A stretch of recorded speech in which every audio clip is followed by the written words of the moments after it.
Ate, Ano daw? kabila akong ano? Pancit Canton. Yung malaki. Ilan? Isa lang. Ito. 22. Tapos, isang ano, tuyo. Wala kasi yung ulam. Yan lang, pwede na siguro. Ito. 10 pesos. Magkano lahat yun, te? Bali 32. Ito, te. Uy, kuya. Uy. May anak ka na pala. No, ang cute ng anak mo. Ang pogi. Oo naman, syempre. Kamukha ko eh. Syempre, pogi yun.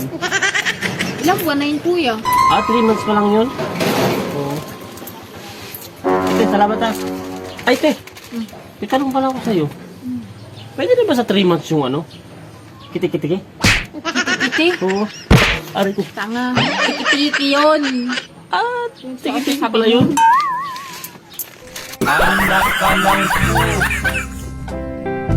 Anak ka lang po.